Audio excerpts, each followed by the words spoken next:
कर रही है कि टेन्योर जो है 7 साल बढ़ाने के और 60% जो है उसको आगे अस्थायी करने की जो बात करी है, सरकार ने उसको मना कर दिया। देखिए, ये सरकार में राजनाथ सिंह जी होंगे, उन्होंने कहा कि हम इस पे विचार कर रहे हैं, आत्ममंथन कर रहे हैं। राजनाथ सिंह जी अब वो जो है सरकार में, तो उनके पास सरकार की ओर से ही अधिकृत जवाब उनका माना जाए।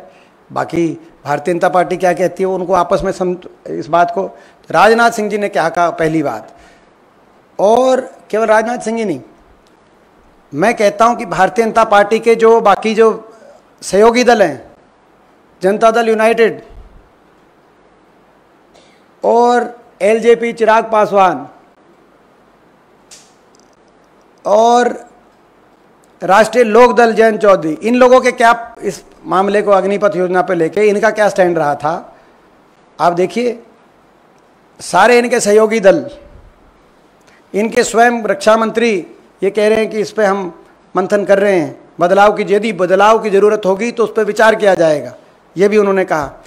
तो इसीलिए हमारी बात है। एक और बात में एक पहलू रह गया था, अग्निपथ योजना से प्रतिवर्ष ये सरकार बचत जो करने की, जिसकी वजह से ये योजना लेके आई कि पेंशन नहीं देने पड़े, 1 रैंक 1 पेंशन की इन्होंने बात करी थी।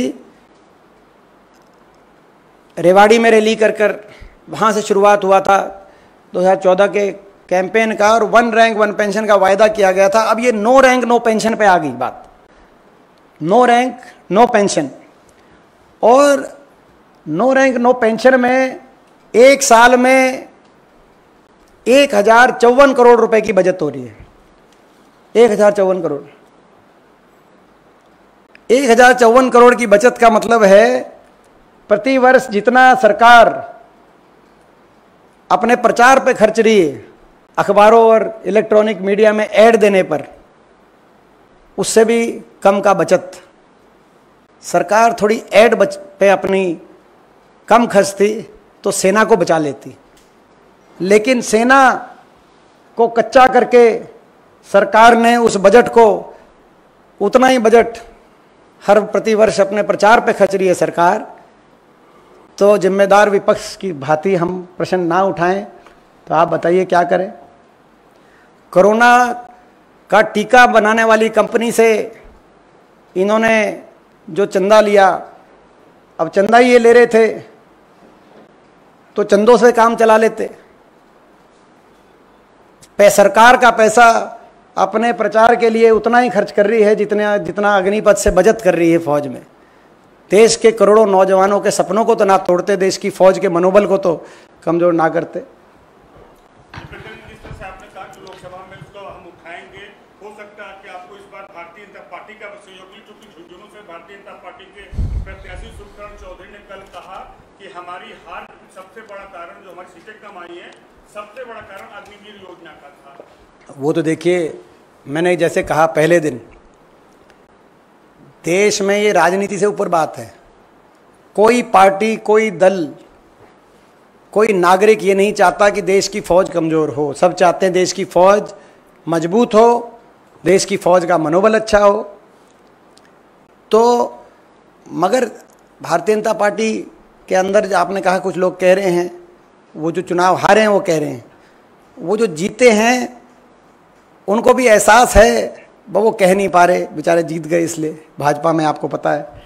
लेकिन अगर कुछ लोग कह रहे हैं तो अच्छी बात है। जन भावना है ये, और ये जन भावना है, कोई हमारी भावना नहीं, कांग्रेस पार्टी की भावना नहीं है, ये देश की जन भावना है। आप लोग भी अभी जब नीचे हमसे बात करेंगे कहेंगे कि ये तो सही बात, तो ये देश की जन भावना है। जन भावना को स्वीकार करे सरकार और अग्निपथ योजना को पूरी तरीके से वापस ले और पक्की भर्ती दोबारा शुरू करे, अपनी गलती को माने। दीपेंद्र जी, सर, एनडीए में शामिल जेडीयू ने खुल करके ये अग्निवीर की समीक्षा की मांग की, तो जिस तरह से आप लोग कह रहे हैं कि इसको बंद किया जाए और वापस पुरानी भर्ती बहाली की योजना शुरू की जाए, क्या इसको लेकर कांग्रेस, जेडीयू, एलजेपी, आरएलडी जैसी पार्टियां, टीडीपी, इनसे संपर्क करेगी, बातचीत करेगी कि अग्निवीर के मसले पर कम से कम ये कांग्रेस के स्टैंड का समर्थन करे? इसको लेके क्या कांग्रेस की कोई रणनीति है? रणनीति जो भी संवैधानिक रास्ते हमारे पास उपलब्ध हैं, उस हर रणनीति से इस योजना को वापस करके देश में पक्की भर्ती दोबारा शुरू कराने के लिए कांग्रेस पार्टी नेतृत्व देगी। मैं ये भी एक आपको स्पष्ट कर दूं कि यदि इस योजना को वापस करके फौज के लिए अगर किसी ने आवाज़ उठाई है पक्की भर्ती दोबारा शुरू होने की, तो सर्वप्रथम राहुल गांधी जी ने, और लगातार उन्होंने इस योजना की कमियां भी सरकार को गिनवाई, बार बार मांग भी करी, और ना सिर्फ अग्निपथ को लेकर उन्होंने, मगर जो बहुत से ऐसे लाखों की संख्या में आपको पता है ऐसे नौजवान जिनको पक्की भर्ती के माध्यम से जो चयनित हो गए थे फौजी, आपको पता है ना, उसका 1.5-2 लाख फौजी जो चयनित हो गए नौजवान, उनको ज्वाइनिंग नियुक्ति नहीं मिली क्योंकि अग्निपथ योजना की, वो पक्की भर्ती में क्योंकि चयनित हो गए थे 2019-20 के। राहुल गांधी जी ने उनके लेकर भी, उनके अधिकारों को, उनके भविष्य को लेकर भी यदि किसी ने आवाज़ उठाई है तो माननीय राहुल गांधी जी ने उस बात को उठाया। तो कांग्रेस नेतृत्व देगी इस मुद्दे को, और इसकी वापसी के लेकर हम सरकार से जो है सरकार पे दबाव बनाएंगे। दीपेंद्र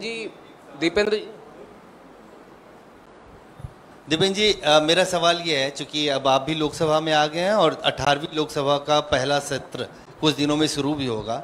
अग्निपथ योजना को लेकर कई सारी ऐसी राजनीतिक पार्टियां जो फिलहाल एनडीए में हैं और खुद बीजेपी के कुछ सांसद भी सवाल उठा रहे हैं, ऐसे में क्या पहले ही सत्र में लोकसभा के अंदर नियम 267 के तहत चर्चा कराने और उसके बाद इस मुद्दे पे वोटिंग हो, इस बात को लेकर कांग्रेस पार्टी या इंडिया गठबंधन इंसिस्ट करेगी, ताकि ये पता चल सके कि सत्ता पक्ष में से जो लोग वाकई में अग्निपथ योजना वापस करवाना चाहते हैं वो लोग आप लोगों के साथ हैं या नहीं? अजय जी, ये भी एक अच्छा सुझाव है, और ये भी मैंने जैसे कहा कि जो हमारे पास तमाम रास्ते उपलब्ध हैं जिसको लेकर दबाव बनाया जाए सरकार पे, उनमें से एक ये भी है।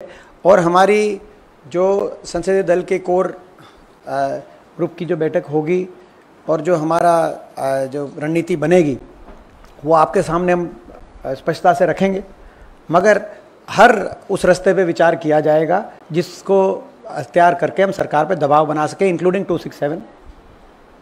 हुड्डा जी, मेरा सवाल आपके राज्य से है। जिस दिन रिजल्ट आया तो उसके बाद आपने कई सारे स्टेटमेंट दिए, कहा कि आप 46 सीटों पे आपकी पार्टी आगे है, 47% आपका वोट शेयर है। आपको लगता है कि 46 सीटें पर्याप्त हैं 90 की विधानसभा में आपकी सरकार बनने के लिए? वो जो डाटा का आप बार बार जिक्र करते हैं,